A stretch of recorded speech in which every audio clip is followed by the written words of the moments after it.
What's going on, Frankmeisters? There's my friend Kristin behind the crime door. How are you, ma'am? I'm good. How are you? It's a joyous day in Delphi, isn't it? It is. It's a Yeah, really good day. yes, it is.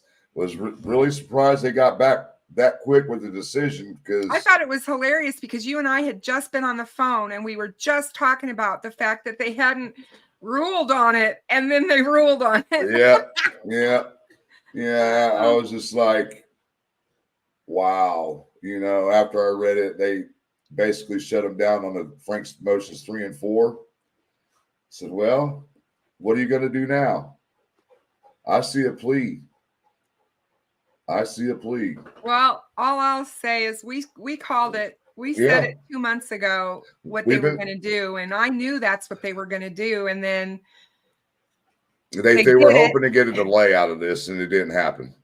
No, and I know that they're just delaying, Yep, honestly, and I didn't expect the Supreme Court to find in their favor on this at I all. didn't either. I didn't either So because they had already figured out what was going on from the previous time that this was in their hands. So exactly. the justices prevailed again, and I did attend Westerman's hearing yesterday, which was no hearing at all. We'll get to that. We'll go over his basically a plea bargain. But Yeah. before we go any further, let's give a shout out to some people in the chat here. We've got Melissa Wildcard. Nice to see you, ma'am. Hi, Tech Melissa. Death. What's going on? Hi, Jesus Tech Death. Lord. Vivid Inquiries. Lisa. Heather Marie. Troll Shovel. Ruckus Rocks. There's Mr. Clean right there. I talked to him a couple days ago. And I guess they're working really hard on Evansdale. They are. Yeah. Teresa the Troll. Start trolling in here, Teresa. I'll troll you right out of here. Miss Deb, True Crime Notebook. Let's give a hand to Miss True Crime Notebook because when I sent her the information about what happened with the Westerman yesterday, she made a really good short video breaking it down on how it works, which we already knew before she did the video how this works when it comes to a diversion program. So good job on that video, Miss Deb. Very good job. Wanda from Missouri. Boston Christian. Mary Fleener with her. I would say motherfucking bitchy widow. Hugh, good to see you, bud. Who else we got in here? Who Love also? to hunt, love to hunt. What's that? Dr. Poon? Oh Lord. I have no idea who that is. CJK, good to see you. LA, hey lady, how are you doing? How you feeling today? Cynthia, good to see you. The Saint, good to see you. Ivy, good to see you. We're going to see each other in a couple weeks. Julian Friend. Dr. Poon. Wonder who that could be. Mustang, good to see you. That's it for now. The sleuth's on right now at the same time, too, so it might be slow tonight. So we're going to go ahead and get to these documents. Yep. Let's get to it. Oh, I don't need my email. I put them in my files.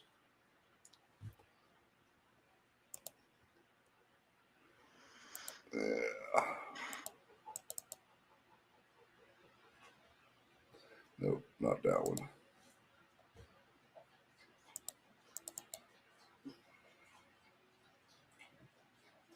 Yep, that's it. All right. Expand this out here. Oh, I can't scroll up. Oh, this is going to suck. Uh-oh. Do you have it on your end? Yeah, hold on a second. Let me pull them up. I have them here, but if I expand it out, I can't scroll up and down. No, you're fine. Yeah, we'll just do it this way. I'll be fine. Are you sure? Yeah. What I'll do is when I've got the Supreme Court document. I don't have the Westerman document. I've got the Supreme Court. It's just that I got to try to read it. So here we go. Let's present this. Windows. Let me know if you guys see that okay. If not, I'm sorry, but I'll just read. It says, Notice of Chief Administrative Officer Determination pursuant to Trial Rule 51.3, Section E. Indiana versus State of Indiana versus Richard Allen. The Chief Administrative Officer of the Indiana Supreme Court, pursuant to Indiana Trial Rule 53.1, finds that withdrawal of the submission of the above matter from the judge is not warranted. A review of the chronological case summary reveals that on March 13th, 2024, Mr. Allen and Richard M. Allen filed a motion entitled Richard Allen's Third Frank's Notice and Request for Frank's Hearing. Based upon newly discovered evidence and requests for findings of facts and conclusions of law upon any rule on this request, on April 29, 2024, the CCS reveals that Mr. Allen filed a motion entitled Defendant Richard Allen's Fourth Frank's Motion based upon newly disclosed evidence and request for hearing. On May 7, 2024, the trial court issued an order or judgment of the court wherein the trial judge stated, Defendant's third and fourth request for Frank's hearings will be ruled upon and not set for hearing unless necessary. On July 11, 2024, Mr. Allen filed his precipice seeking to have the matter withdrawn from the trial judge for failing to rule on his two motions pursuant to Trial Rule 53.1, Section A. However, Mr. Allen is mistaken, and the matter should not be removed from the trial court. According to TR Trial Rule 53.1, Section A, if a trial judge fails to rule on a motion or set the motion for a hearing within 30 days, the cause may be withdrawn from the trial court. However, Mr. Allen has waived any relief under Trial Rule 53.1 by filing motions beyond the time that either party could have legitimately raised a claim for removal.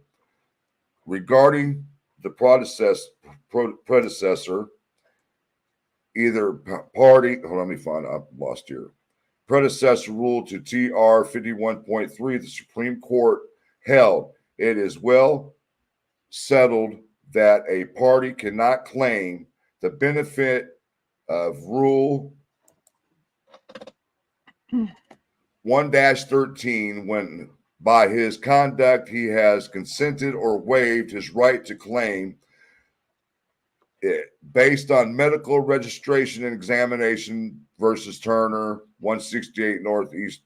This is a case law. I'm not be able to read this now because it's getting too small.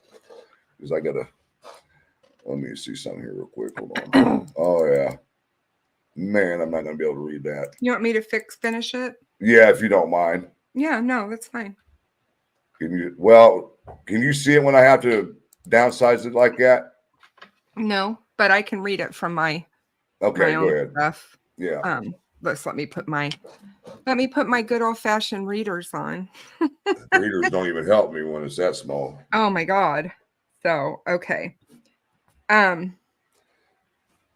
So we're down where it right says there?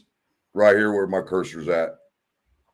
Similarly, the benefit of Trial Rule 53.1 or 53.2 may be waived where the deadline for a ruling has passed, but rather than filing a precipice to withdraw the cause, a party files pleadings or otherwise takes voluntary action of record inconsistent with that party's right to invoke those rules. See generally Board of Medical Registration versus Turner 241 Indiana 73 77-78 168 NE 2D 193 195 1960, applying a predecessor rule. Mr. Hold Allen, on. Oh, you're reading it from yours? yeah, Mr. Okay. Allen filed a motion on March 13th, 2024, which warranted the trial court to issue a ruling on the motion by Friday, April 12th, 2024. The trial judge failed to issue a ruling by April 12th, 2024. However, instead of filing a precipice for withdrawal as early as Monday, April 15th, 2024, or prior to the filing of any subsequent motions, Mr. Allen filed an additional motion. On April 29th, 2024, Mr. Allen filed his defendant's Richard Allen fourth Frank's motion based upon newly discovered or disclosed evidence and request for hearing because Mr. Allen filed a motion seeking to advance the matter before the trial court. Mr. Allen has waived any relief under T.R.53.1a concerning his motion filed on March 13th, 2024. In terms of Mr. Allen's motion filed on April 29th, 2024, he has also waived any relief under T.R.53.1a. Mr. Allen's motion warranted a ruling by the trial judge by Wednesday, May 29th, 2024. The trial judge failed to issue a ruling by May 29th, 2024. However, instead of filing a precipice for withdrawal as early as Thursday, May 30th, on or prior to the filing of any subsequent motions, Mr. Allen filed an additional motion on June 18th, 2024. The CCS reveals that Mr. Allen filed a motion entitled Accused Response to this court's May 31st, 2024 order or judgment of the court and notice of conflict. Because Mr. Allen filed a motion seeking to advance the matter before the trial court, Mr. Allen has waived any relief under T.R.53.1a concerning his motion filed on April 29th, 2024. This precipice is denied. Accordingly, submission of this case is not withdrawn from the trial judge. In accordance with Indiana Trial Rules 53.2e and 53.1e, the local clerk must enter this determination in the chronological case summary, or CCS, of the case and provide a copy of this notice to the trial judge and all parties of record in the proceedings. Done at Indianapolis, Indiana on 7/19/2024 and signed by Justin P. Faulkner, the Chief Administrative Officer to the Indiana Supreme Court.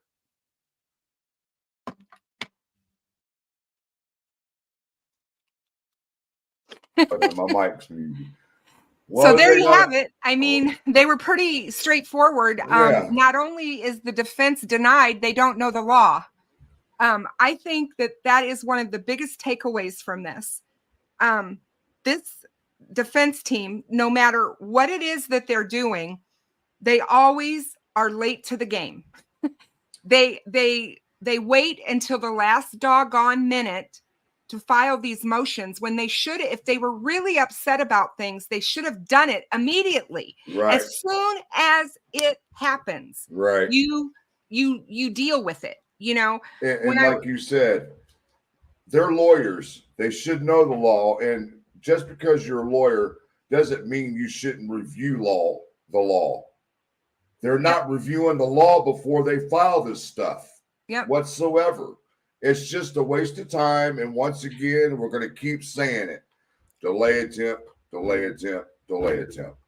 Everybody out there that wants to know what this defense team's strategy is, their strategy is what every defense lawyer is taught in law school, which is when you don't have a way to defend and to stand up and counteract what evidence is being presented by the prosecution or the state, then you delay going to trial. You delay in hopes, and I've said this before, and I know this sounds absolutely horrible, but in hopes that witnesses will die, in hopes that it gets drug out so far that that witnesses may even, still be alive but forget, because Right. as we know, over time our memories fade and they are not as Sharp.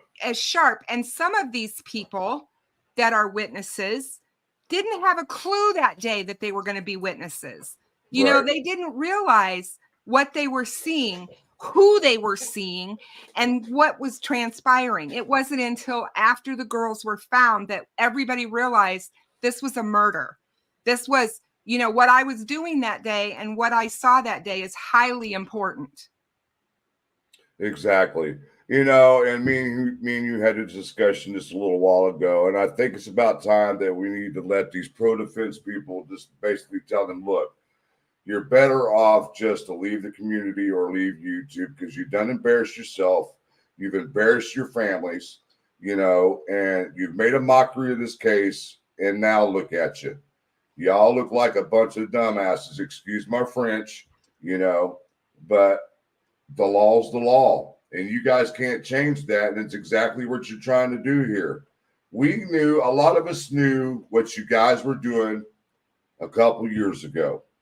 Some of the shit you guys were doing. We knew that some of you were working directly with the defense team. We knew it. We just didn't have the evidence, and now the evidence is coming out. What are you going to do now?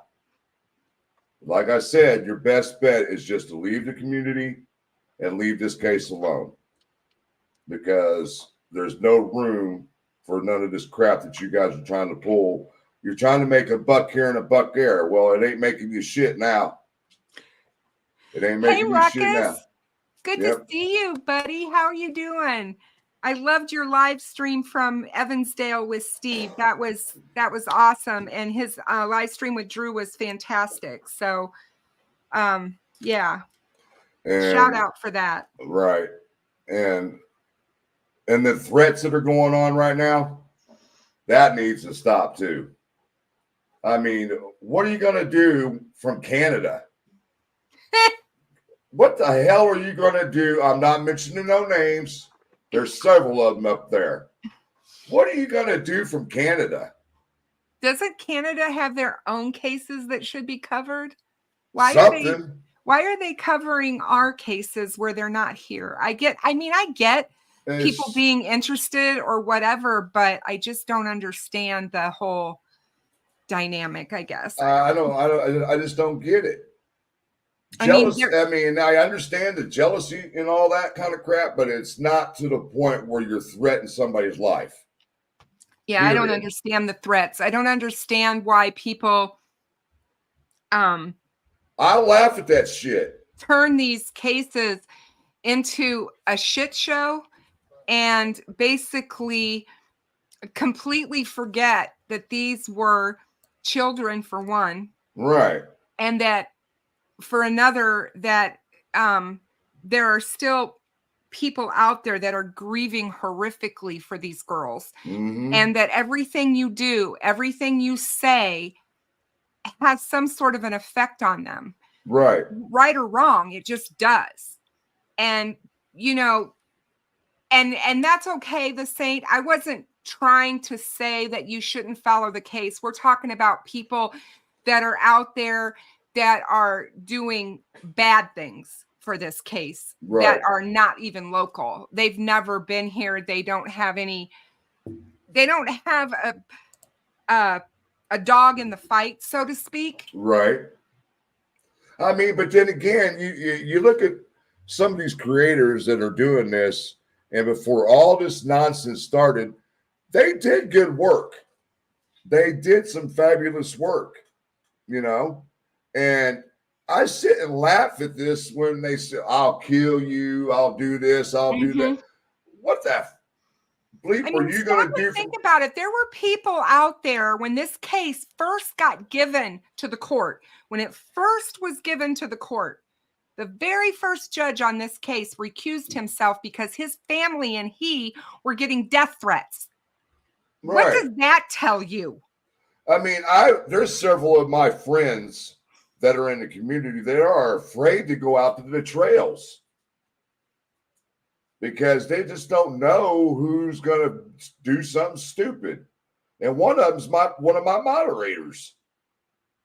And I told her, I said, anytime that I'm out there and you're out, if you want to come out there, I always carry my pistol with me. I don't go to Delphi without it. I won't, because you just don't know. Some of these wackos in this community can just show up there. I know this for a fact because you almost fell on me at the last walk, and I grabbed your waist, and I knew right away. I don't play around. I'm not trying to act like a hard ass, but this is the 2024. You've got to protect yourself at all costs, no matter what the circumstances are.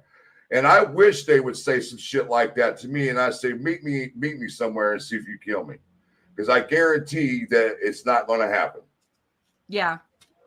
And, and like I said, I mean, there's been so much that has been done over the years, and so much that has been said, and so much content that has been done. And, like I told you, there's some creators out there that just want to absolutely just beat a dead horse. It's just, and I love the good content creators in this community. I love them. I just do. They are stand-up guys, stand-up women who truly care about justice for Abby and Libby and the families. Right. But we know that there's other people out there that don't give a crap about these girls, and they don't give a crap about the families. And once again, and I what I do every time I do a show, it's about this, guys.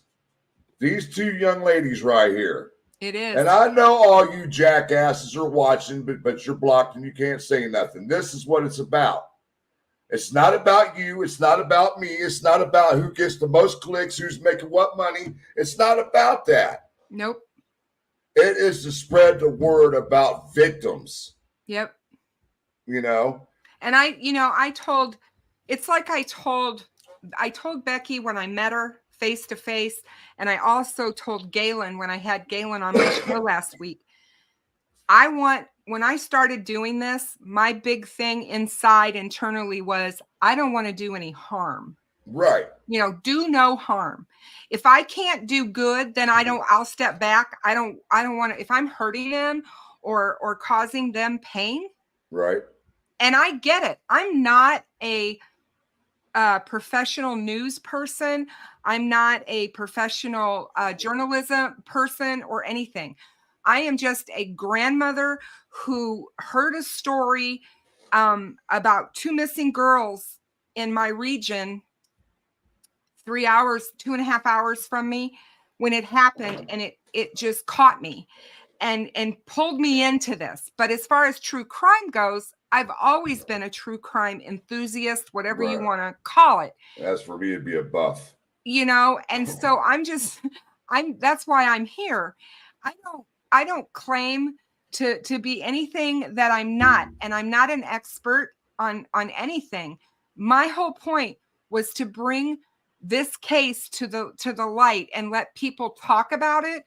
Hopefully let people that may know something feel they could call in a tip. Right. Talk about it.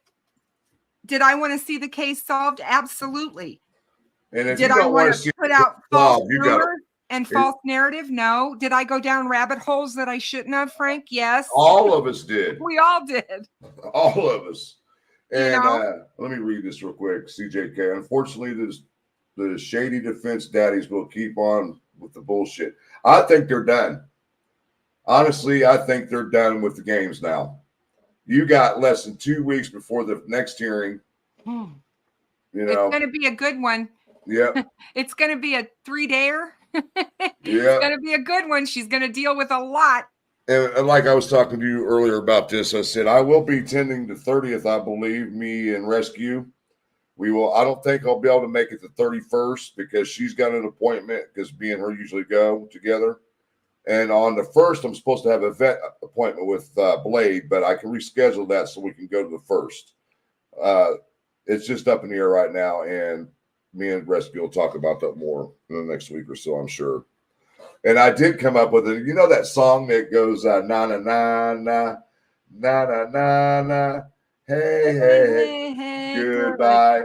I changed to goodbye and I said denied. Let's get to the Westerman thing real quick, and we'll get into the more chatting here, okay? Sure. Yeah, I went to Westerman. Me and Rescue went to the Westerman hearing that was supposed to happen yesterday, and unfortunately, when we got there, we sat there for nearly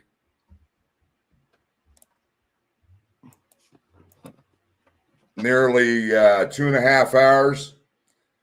And right toward the end, the courtroom was pretty full, and it was a lot of drug cases going on. We saw Westerman and his attorney in and out of the courtroom several times, and all of a sudden, Westerman was just gone.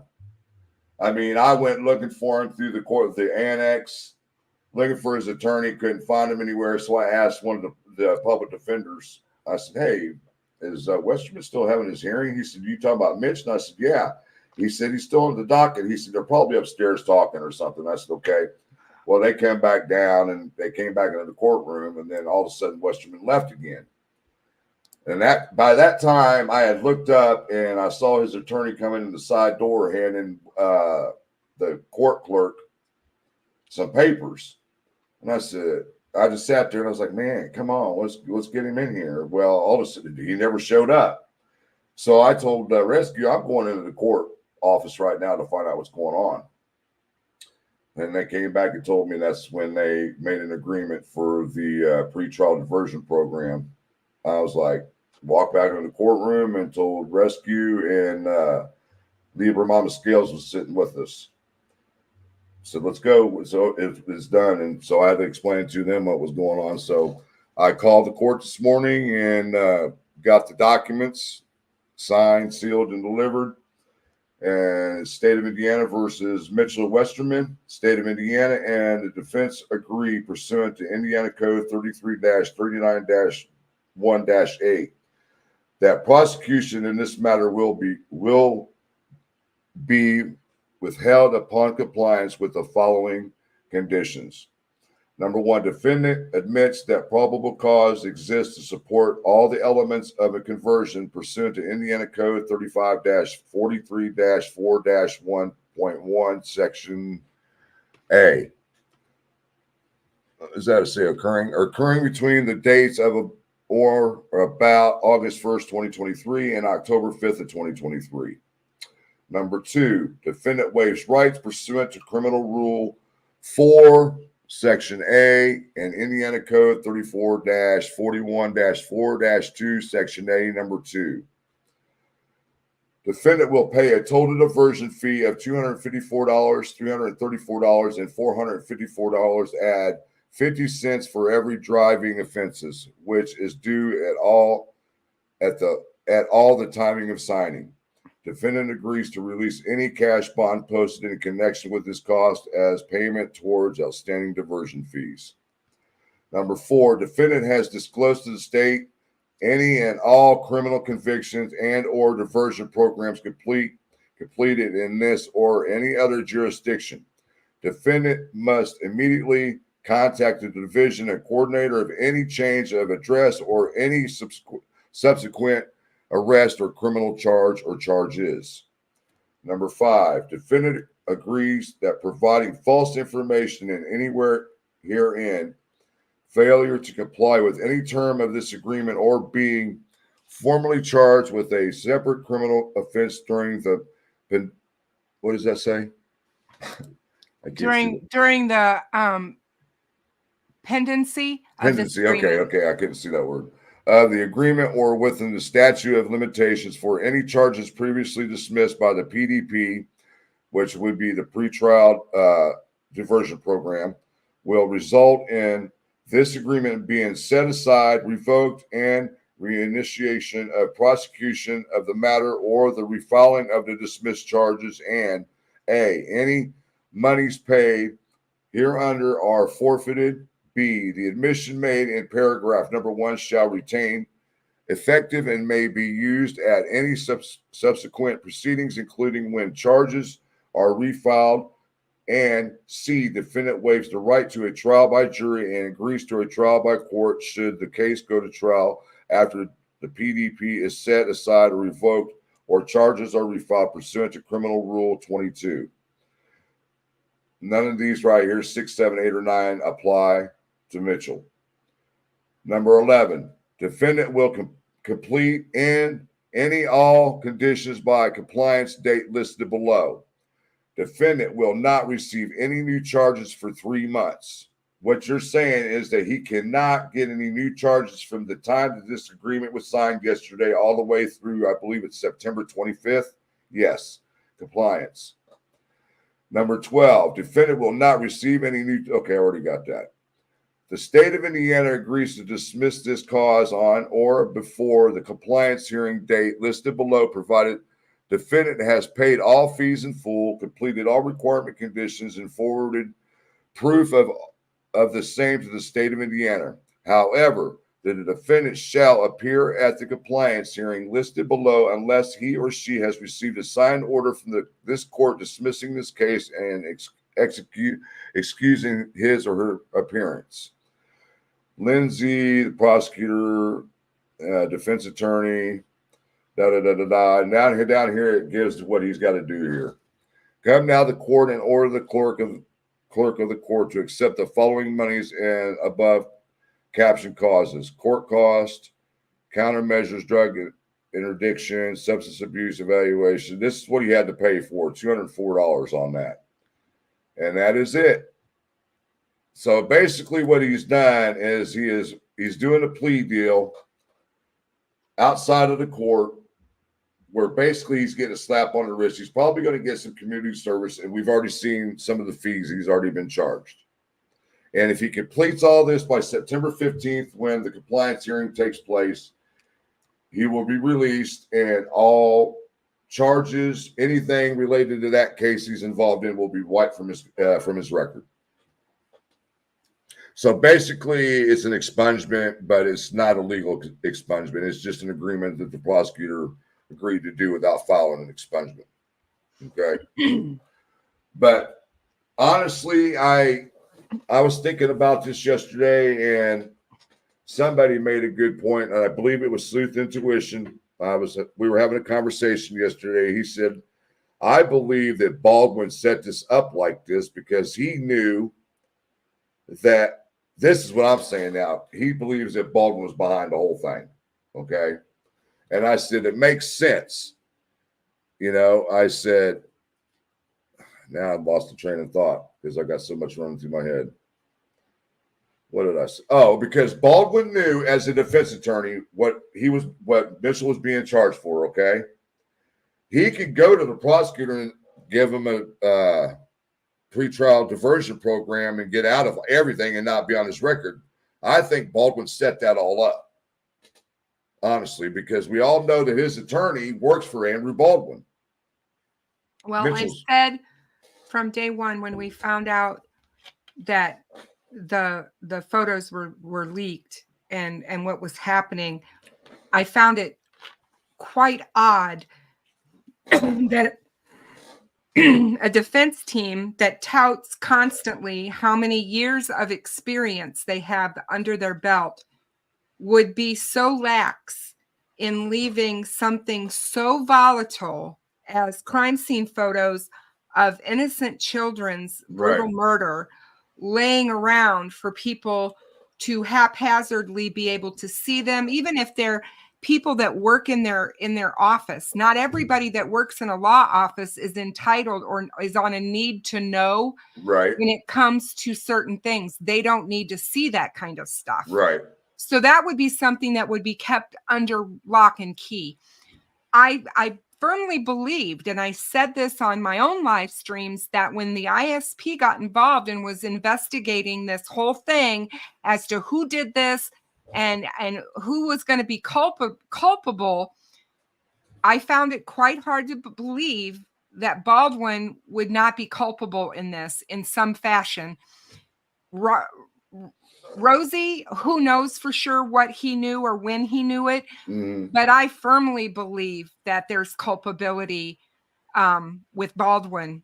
Absolutely. As far as, did they want this to happen? Yeah, they were again, go back and look at everything from the beginning when this defense team took over, when they got appointed and they started. They have done everything to try this case through the court, in motions, in all kinds of stuff, instead of going to actual trial and doing it. So yeah, absolutely, I feel that that's something they wanted to have happen. Right. And I totally agree with you on that. I mean, from day one, when they were put on the case, they made it very clear without basically come out and saying it, this is our plan. Yeah, exactly. And, and that they believe 100% that their client's innocent. And, I was listening to a couple of shows this past week or so, and they were talking about defense attorneys. Defense attorneys always come out and say their clients are innocent. It's just what they do. And I've said it before, and I said this about Bob Mata. You're not going to go anywhere and stand up and say your client is not innocent for a crime. Give me a second. Asked the court to let I'm going to play Deb's video because people are asking for me to play it. Terms of the diversion. If you so I'm sending it to my email real quick. Dismissed. If you quit diversion, your criminal case resumes. All right. Let me check my emails real quick.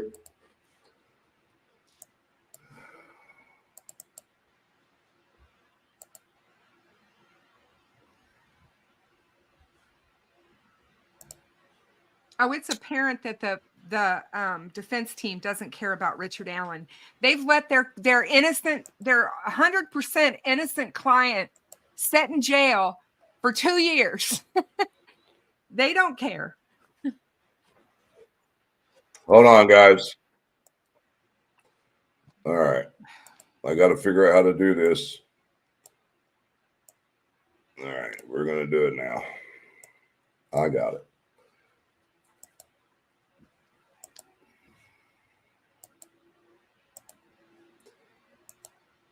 All right.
Yeah, Ruckus, I let him know. He's not answered me.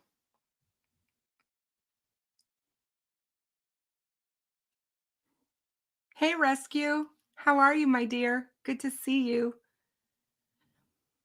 Yeah, Deb, I know. I'm not sure why. I know why. Okay. I just seen your message. Sorry, guys. I didn't even realize it. I got my phone on mute. That's why I didn't see your message, Kristen. Oh, you're fine.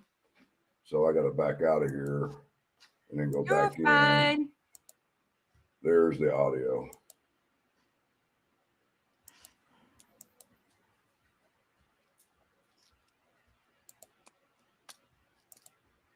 I don't know why it's not letting me click on the volume. Oh, God, we went through this before. Remember? It's not letting me. Let's try it again. Yes or no? No. No. No. I don't know why. It's not letting me turn my audio on in my share screen.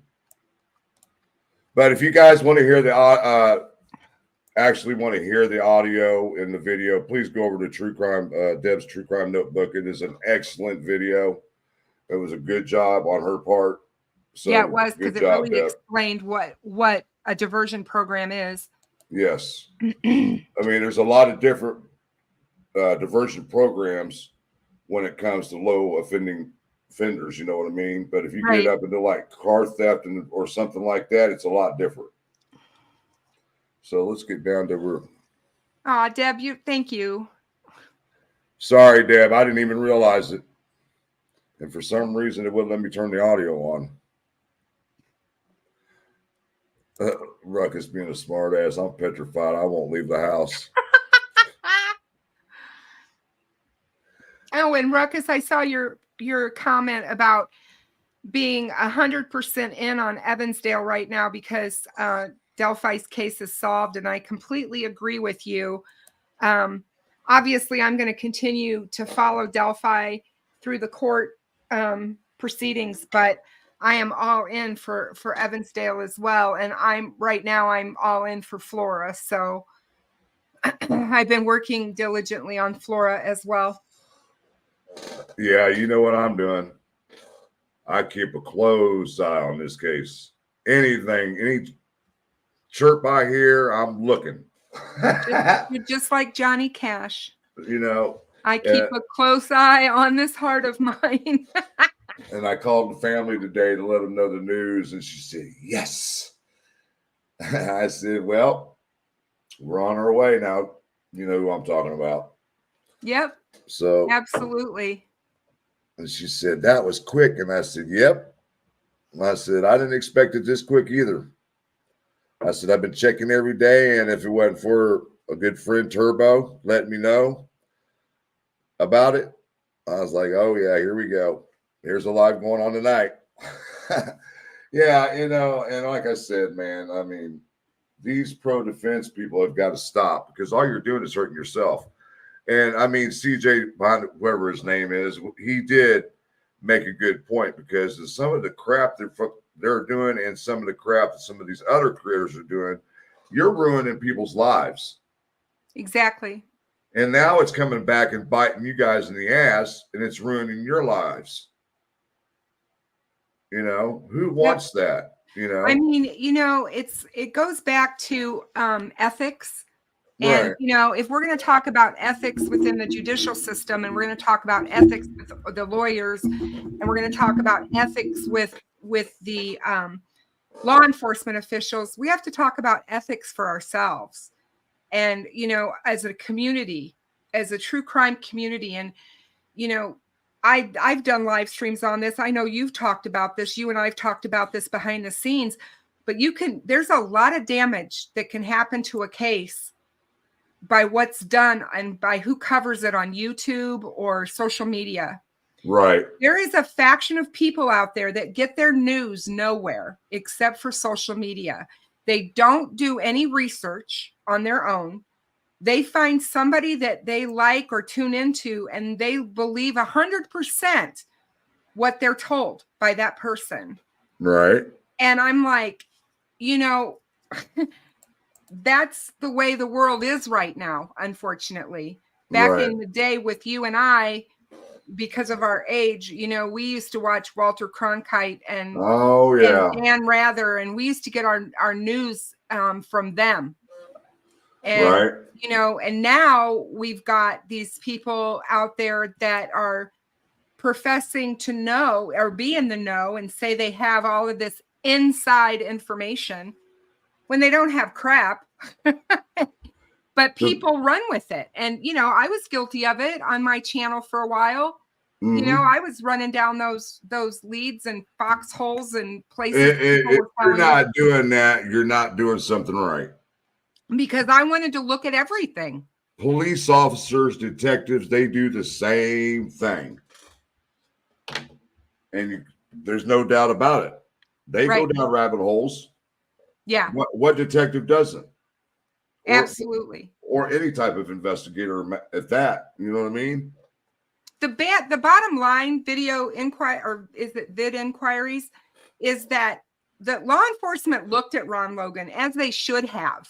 The girls were found on his property. Of course, he's going to be a person of interest. Right. They're gonna vet him. They're gonna look at him hard, which they did. Yep.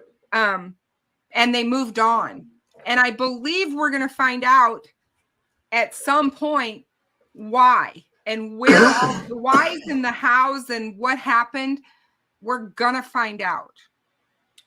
But as far as the questions that are, you okay? Yeah. Okay.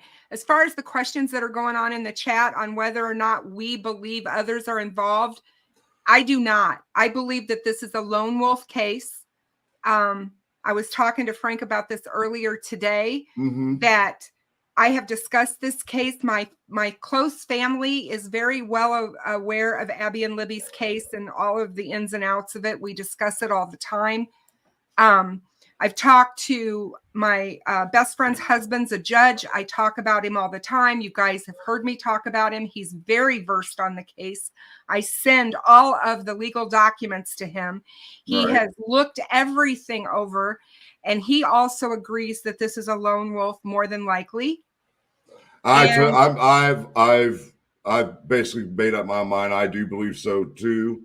But then again, in the back of my mind, it makes me wonder who knew something after the fact. Right. Now, that's my point, is if somebody knew something after the fact or realized when they saw that video, oh my God, that's him. I know who that is. And they didn't say anything. Right. Exactly. And we've got an obstruction of justice type thing going on here. That's very possible. But as far as anybody being with him that day, I do not believe there was anybody else there that day. And I just believe that this is a person who chose to do a horrific thing. I still am not 100% convinced that he went out there that day to do this kind of harm. I think he went out there that day maybe for sexual assault, but I'm not absolutely positive that he went out there to commit murder. Now, that's something that I have a different opinion on, because no normal man would dress like he did, layer upon layer, try to disguise himself with a handgun and a knife, and just going out there and checking out the fish in your stock ticker. Oh, no, I believe he was out there to do something illegal, but I don't necessarily think he was out there looking to kill. I think he might have been out there looking to attack someone. Well, yeah, I would have to agree with that. And the fact of the matter is, if you have two young teenage girls, they're going to put up a fight of some sort. They're going to run or whatever. And it blew his plans out of the water. And if they got away, he was in deep shit. So there's where your weapons come in. Not every person that goes to assault somebody is going to carry a weapon on them. Oh, no, exactly. So there was a plan of something. We just don't know what it was. What his plan was. What his plan was. Exactly. And I guess what we're saying here is he was left with no choice but to kill these girls. And I hate to say it like that, but you would But have that's to, kind of what I feel, because especially right, if they ran, right. if they started to run, he would have panicked, because at that point, like you said, the plan is completely blown. Mhm. And now he's got, if I don't do something to stop both of them quickly, people are going to find out about me. And another thing, You people know are what I asking me, mean? yeah, and people have asked me, why didn't you just shoot them? You don't want to shoot two young girls in broad daylight and people hear that. Exactly. He knew that there were people out there on the trail. And Yeah, if he, even if absolutely, he knew that there were other people there. Whether he knew that people weren't there at that moment, mm-hmm. I don't know. But he knew definitely before the fact, that there were people out there, and he didn't know who was watching in those houses. We've all talked about it. When we're there, you don't realize how close all those houses are to you. Right. And it doesn't look that close until you're up there. Oh yeah, absolutely. I mean, we've preached this for years now, telling people you need, if possible, to get out there. You have to experience exactly what the scene is out there, the surroundings, and you get a better understanding of what took place out there. Yep. And why, I mean, all my questions were basically answered the first time I went out there, because there was one creator who did a video years ago, and he tried to do a reenactment of what happened and how he got out of there. And as soon as he started walking the trail back toward the Monon High Bridge, I said, "You're wrong." I said, "You're already wrong, dude." And I said, because me being in the military, I said, this guy has some military training, because the way I look at what, per se, if it is Richard Allen 100%, he would be like, say, if he was over in Iraq, they're hunting the bad guy, right? What they do is they go in and kill these people and get out of there as quickly as possible before their reinforcements show up. So in his mind, it's like, if I kill these girls, the quickest way for me, the best thing for me to do is get the hell out of here as quick as possible. Yep. It's no different than being in war. You kill the enemy, you get the hell out of there before their reinforcements show up, which law enforcement would be, or the public would be, the girls as reinforcement. Okay. Yeah. So, because that's me. I mean, I go back and forth, and I did for a long, long time, on what may have transpired that led to what happened to the girls. right. As far as, was this something, did he plan to go out there and do something like this? Was he targeting one of them? To kill with a knife is very personal. It's Yes. a very personal thing. Yes. And that's just, I mean, if you study crime at all, and you study the stuff that the FBI has been able to figure out over the years about these types of people, it takes a lot to kill someone with a knife, because you're right there. You're so close to them. You can see them. You see their, you know what I mean? It's different than shooting someone with a weapon. I mean, because with a firearm, you can shoot somebody from a distance and it's not personal. Right. Now, when you're up on them, touching them, now that is personal. It's very personal. I've been slashed before. When I lived over in Germany, I got into it with an Italian, and he pulled out a razor and sliced me right across my stomach. And he got his ass beat for it, but that was real personal to me. So Yeah. I have a fear of knives, big time. Well, like I said, you have to be a bold person to kill with a knife, because you have to get close to that person, really close to them. Right. And so, are you going to do that to somebody that you don't think you can overpower? You know what I mean? It's kind of like taking a gun to a knife fight. I mean, it's the same kind of thing you've always heard somebody say, Right. It's just, I don't know. I just feel like it was the time of day. Maybe if this was some sort of a fantasy for him, then that was part of it. This was all part of that. Because otherwise, I just don't see why he would take the chance the way, I mean, we still don't know exactly what happened to them, but I think we've pretty much figured it out. As See, far and I'm still stuck with the witness that was at the bridge. yeah, I'm still bothered by that because it seemed like after she left, and we all know, me and you agreed, True Crime Notebook has agreed, several of us agreed, when your friend came on, the CSI person, yeah, and believed that he was already at the south end, came up when he saw the girls come on the bridge, and he went past them and turned around. yes. I would like to know what was said right at that moment to where he had to turn around because he was so pissed off. And see, you know, there for years there was the talk that the girls made comments that they've heard on the videos about, you know, the creepy guy or Right. you know, whatever. Is he still behind us? Yes. You know what I mean? Kind of Right. thing.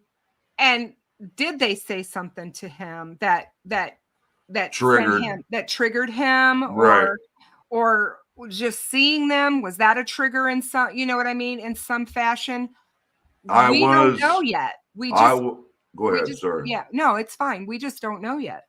I was given some information a couple months back, and I can't vet it, but I trust this person deeply.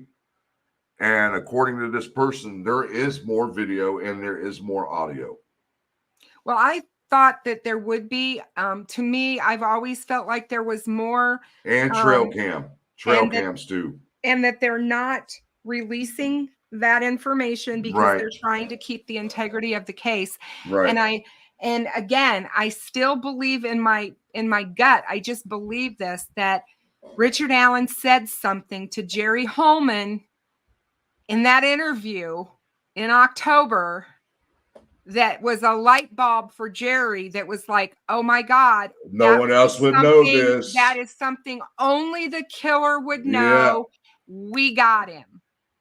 I believe that. And I believe that that's why the defense wants that thrown out. I believe that they do not want that because the evidence is pretty strong as to whatever it was he said on that interview. Right. Oh, Deb's got the video up here. She wants, I can play it. No, I can't. Never mind. But yeah, you know, and I started thinking about that after I watched her, and I said, yes, we agree. Everybody keeps thinking he was in the woods down there by the north end. I'm like, no, trust me, from being in the military, I can tell you he was not in there. He would not be standing there when there's no foliage or anything because people coming up the trail could see him in there. There's no way. And then I saw some people doing this Facebook group, putting photos up there, claiming there's a guy standing there in the woods. And I went right in there. I said, look, I said, if you've been following me long enough, I had these photos sent to an expert, 100% pareidolia. Oh my God. Don't you remember the Gumby pictures? Yeah. Oh my God. I'm just like, you know, a lot of us have basically got down what's happened here. We don't know exactly what's happened, but we've got an idea. Yes. So don't try to throw a monkey wrench into other people's heads. And the whys, we're not going to, and I've said this before, and no matter how maddening it is, we may never know why he did this. Right. He may never tell why he did this. And we may never know exactly what happened. You know, we just may not ever really know that. And we have to come to terms with that because not every case you find out the motive. If they refuse to talk, you won't know that. I'm hoping that he's talked a lot now. Well, I would hope so by now. and whether it be to doctors or somebody, he's talked to somebody about what he's done. It makes me wonder if he's already told the defense team. They already know he did it, and they don't want to plea. Maybe he's already said, hey, I'm done with this. Let's just go to get it over with. You know what I'm saying? Yeah. And then I saw somebody today and sent a message that said, Nick still got that death penalty ticket in his hand. Yes, he does. And you see what Indiana's getting ready to do? Start back up the death penalty. Oh, yeah. They found a pharmaceutical company to get the drugs from. Yeah. So, but yeah, well, I don't think we'll ever know why. Honestly, I don't. We'll get an opinion from the state when they present their case if it goes to trial on what he believes happened, unless he pulls some evidence showing that there was some type of communication with one of the girls and Richard Allen. And maybe we can get a sense of actually what was going on from there. But we're not going to know any of this stuff until trial, if the trial even happens in October. Did you see the text message that Deb just sent? Did she send it to you too? But it's a Facebook post from the Delphi Police Department regarding the release from Logansport. Delphi Police Department officers will be doing extra patrols at our parks, trailheads, and on the trails with our golf cart. If you're going on the trails, charge your phone, bring a friend, know where you are at. If you need to call for help, bring protection such as pepper spray or another personal protection device. Mm-hmm. If you feel uneasy walking to your car, call Carroll County E911. A Delphi Police Department officer will be happy to escort you to your vehicle. They have a picture of a guy who has been harassing people. I've got it right here. Yeah. I got the picture. Yeah, I do too. Yeah. It looks like he's Hispanic. Yeah, exactly. See, now you understand why I don't go to Delphi unless I'm strapped. That's exactly why. I know people are probably jumping on this and going, oh, he's Bridge Guy. But does he look like Bridge Guy? Come on, guys. I mean, it's the same thing when it comes to Brad Holder. Yes. I said Brad Holder weighed nearly 300 pounds. Yeah. Bald-headed and a beard that went down to the middle of his chest. Exactly. Now, tell me in this photo of Bridge Guy where you see a beard all the way in the middle of his... Exactly. I'm like, come on, guys. Let me give a shout-out to Tawny Lee. She donated $2 super sticker. Thank you, ma'am. Awesome. Thank you so much for supporting Frankmeister. Shelly, RA probably didn't even have a reputation. Because from what we could see in the videos and all the stuff that we've seen on this guy, he looks like he's a weirdo.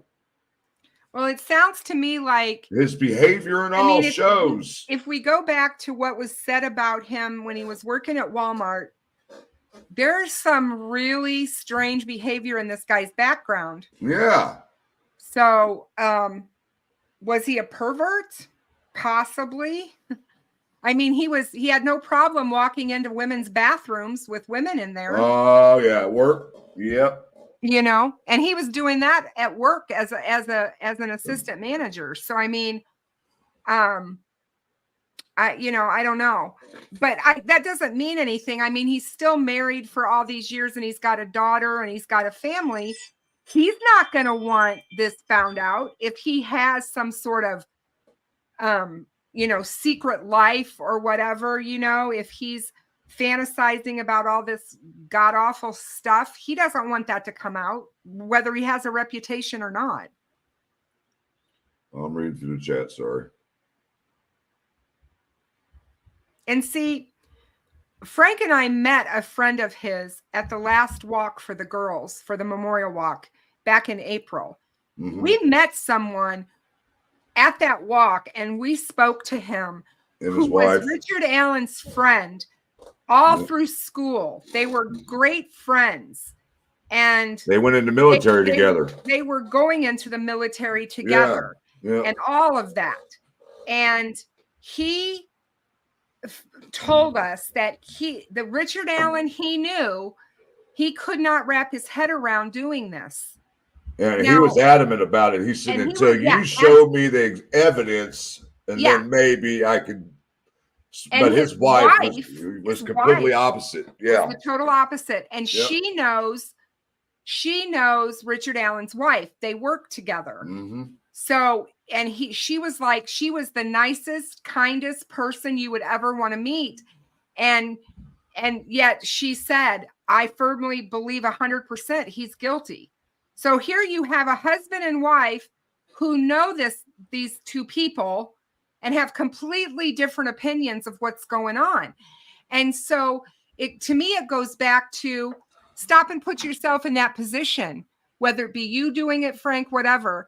We all need to stop and think about your best friend when you were growing up that you knew, and you did everything with this person. You went all these places and you were really super close. Then you kind of fell out of contact with them for years. Yep. And then all of a sudden you read in an article or you see in the newspaper that they've been arrested for a double homicide of 2 teenage girls. You're not going to automatically jump and say, oh my God, he did it. You're not going to do that. That's not normal behavior. You're going to be siding with your friend, the person that you used to know. That doesn't mean that that's the same person anymore. I'm just trying to find something in here that people are talking about that we can answer. He seems to be socially awkward. Just in the videos that they put out showing him playing pool and and all this stuff that you watch with him in a social situation, he seems awkward. And the way he's jumping around, acting a fool when they start dancing, and he looked like a penguin. And then that video out in the backyard on the back step. Oh yeah. That was strange. Where he's playing with the knives. Yeah, and whatever animal that was, a bird. Was it a bird? Mm-hmm. And then the video of Kathy walking up on him on the car. That one, did you see the video where they playing horseshoes or whatever that was in the backyard? Did you remember that one? No. Where we saw him from behind? That was an interesting video. Well, I'd like the one where they were on the back step when he was playing with the knife and she told him, you need to stop. And then they were on that ski lift. Remember that one? Yep. Yep. I mean, I'm not, I can't say 100%, and nobody should say it's 100% him, but I'm 95% positive. Yeah. I mean, again, I've always said nothing with this case would surprise me. I'm not a person that is absolutely 100% willing to say that I'm right in everything I think or believe. No, because we haven't seen the evidence yet. But they were asking what I thought. So am I open to something else happening in court and us finding out something else? Absolutely. Right. And only time will tell. That's all we could say. I do believe, though, that if there was someone else involved, unless they absolutely can't prove it, they would have arrested them. Right. So, but like I said, I mean, you agree on this. I wonder if there was somebody that knew about something after the fact. Because, I mean, I just can't fathom. I just can't. His daughter and his wife hearing that voice, how many times over the 6 years before they arrested him, or 5 years, excuse me, and seeing the photo, the way he walked and what he was wearing. So that, I mean, well, it's just like Max said when I had Cheryl McCullum, the CSI, on my show. Yeah. She's world renowned. I mean, this woman is not just some CSI from, from some police department. She's written books. She's, she's very well known in her field. And she said, that we've got a lot here on him. You can't just turn your head and look away from all of this stackable evidence that they have that points to him. And how do you? And we don't even know what evidence more they have. Exactly. You know, but the way it seems to me, the way that the defense team has been dramatically trying to get rid of the search warrant and everything that was seized, there's something that we don't know that they got that's on that search warrant. Yeah. Or in the items that were seized from the house.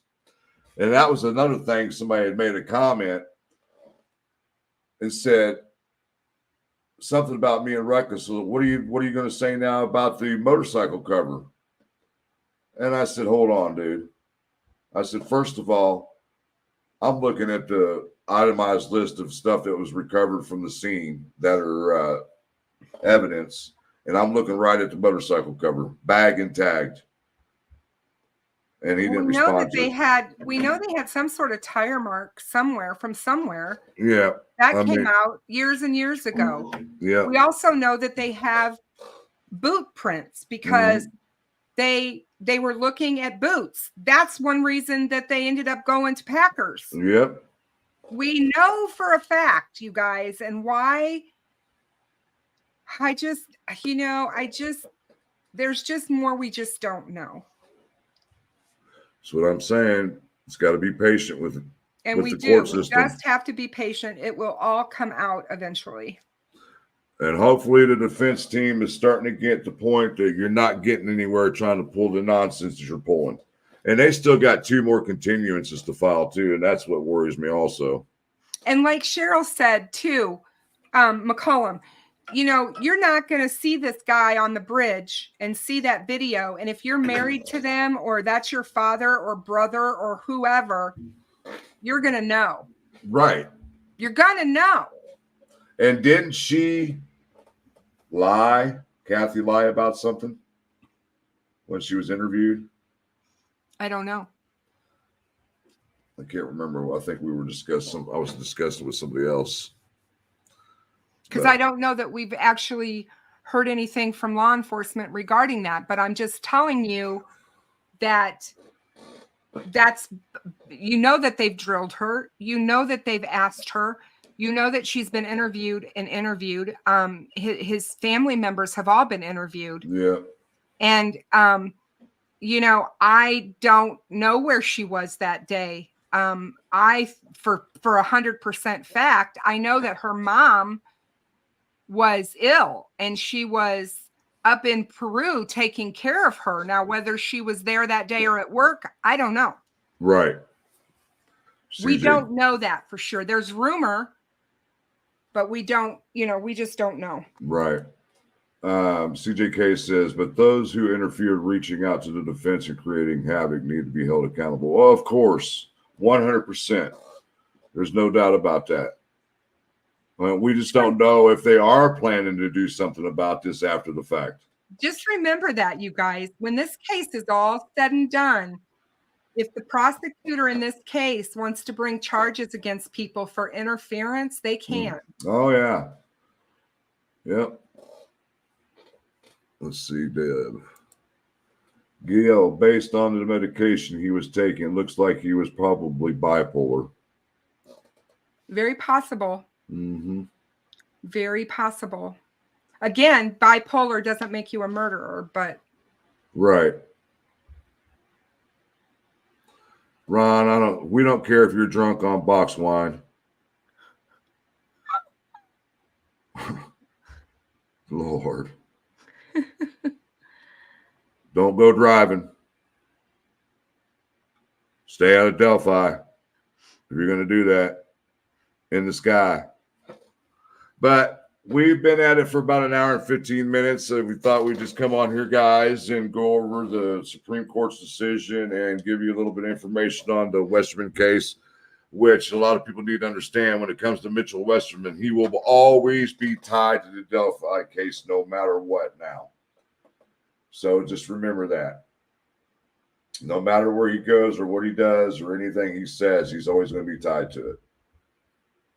But now it's a waiting game, guys. Once again, hopefully. Well, I think it's going to be interesting when you go to court the end of this month.